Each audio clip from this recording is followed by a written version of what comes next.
Jeg vil godt fortælle om radioaktivitet. Radioaktive kerner har 3 love, som de altid opfylder ved radioaktivt henfald. Og det er, at den samlede energi, den er altid bevaret. Den samlede antal nukleoner er bevaret, og den samlede elektriske ladning er bevaret. Dette skal gælde for alle radioaktive henfald. Ved alfa-henfald udsendes en heliumkerne fra den oprindelige kerne. I det her tilfælde kunne det være uran, som også kaldes moderkernen. Det bliver omdannet til en ny kerne, som det hedder datterkernen. Udover det sendes der også en alfa-kerne ud, hvilket er en 4,2 heliumkerne. Hvis vi ser på det første ligning, kan vi se, at det mister 4,2, fordi at heliumkernen netop får disse. I den anden ligning kan man se, at uran mister heliumkernen, og så bliver dannet til thorium. I beta-henfald udsendes der en elektron og en antineutrino fra den oprindelige kerne.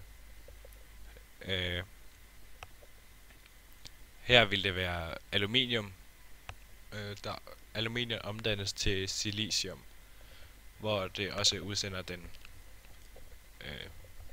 elektron og antineutrinoen. Og vi kan se, at det opfylder henfaldsloven om det samlede antal nukleoner.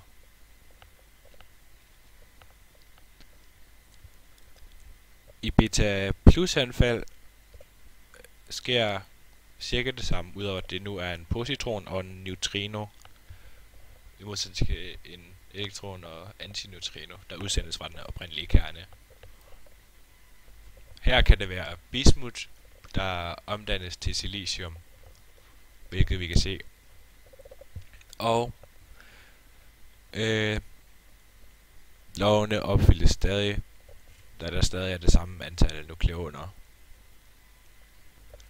Gamma-henfald er anderledes i det, at der ikke sker nogen partikelomdannelser, men mere at det der sker, det er, at der bliver udsendt en foton ud fra den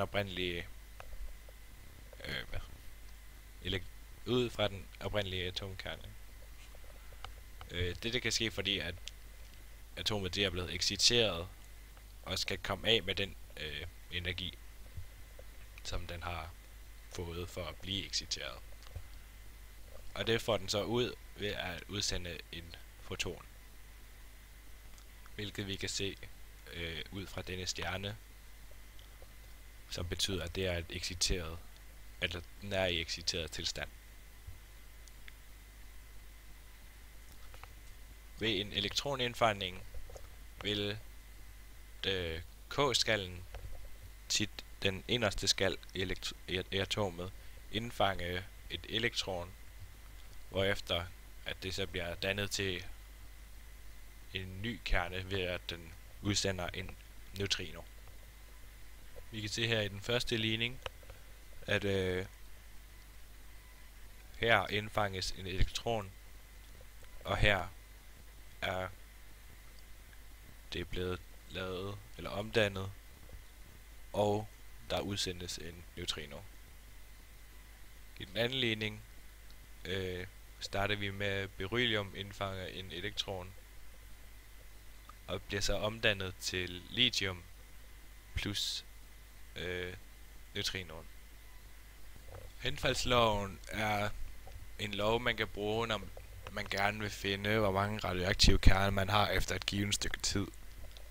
Det man har brug for at vide, er hvor mange kerner man havde til at starte med, og henfaldstiden for den her slags kerne.